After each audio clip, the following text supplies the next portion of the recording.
Okay, so on the left, you're gonna be moving your feet. On the right, we have you pitching, okay? So obviously gonna be moving much faster when you're moving your feet, okay?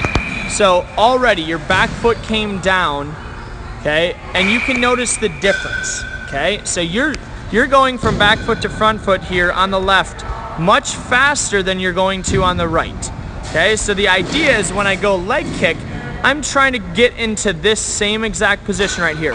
Right foot comes down, boom. My hand should be down, my glove side should be up, okay? You want to copy your throwing mechanics when you move your feet, when you pitch on the mound, because you throw the ball better when you move your feet right now, okay? And we'll see why, okay? So already I can tell your timing is better. I don't want my arm to get up until it needs to, so my arm is too high when I pitch already, okay? Now in both cases, you get your arm a little bit higher, but notice when you pitch how much higher it gets.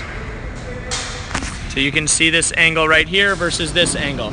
We want to do what you're doing on the left, okay? So because you're moving faster on the left, this is why these things are happening. We do not want to do what you're doing on the right, okay?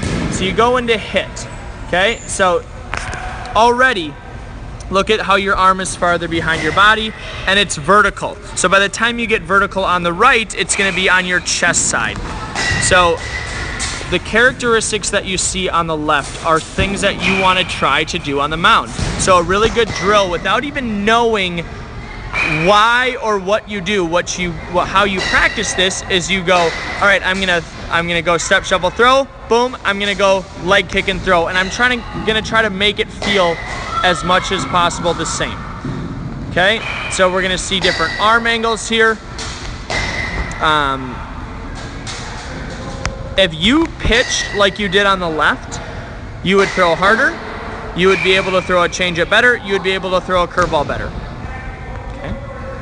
So, last comment I'm gonna make, and I know I've said this to you in the past, but you're older, you're smarter, okay? And it's good review if you've already heard this before, okay? So, when your arm lays back, it's called external rotation, okay? So on the left, your arm is fully laid back right now. On the right, your arm fully lays back here. So your arm is whipping faster on the left than it is on the right, and I can see that by when you're releasing the baseball right now, your arm is straighter on the left. There's more bend in your arm on the right. So this angle that I see here versus I see less of that angle here, okay? So what that is your arm is not fully internally rotated, okay? So I guarantee you this is going to happen, okay? You're just gonna see it, you're gonna see it, okay? So I know that everybody's arm, when it lays back into external rotation, their hand supinates. So imagine holding a bowl of soup in front of your face. That's what supination is. If you flip that soup bowl over and dump it on the ground, that's pronation.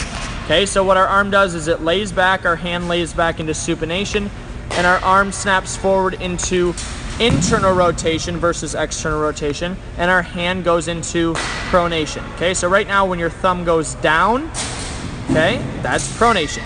You don't need to remember these things. I'm just telling you that's what our body's doing, and we're seeing that happen faster on the left than we are on the right. So when you see this bend in the elbow, or what coaches will say is, get on top of the ball. They'll say you're pushing the baseball. Get your arm up, okay? Has less to do with your arm angle. We have the same kid throwing from different positions, and we have different things happening based on what our body did when it moved more efficiently. So you weren't trying to throw with a higher arm angle on the left. That's just what happens when you move and your arm is in better positions. So when my arm is high, it has to come down. When my arm is low, like it is on the left, it has to go up. We want those things to be happening. A lot of information. You have access to this and watch it as many times as you want, so that's why I did it.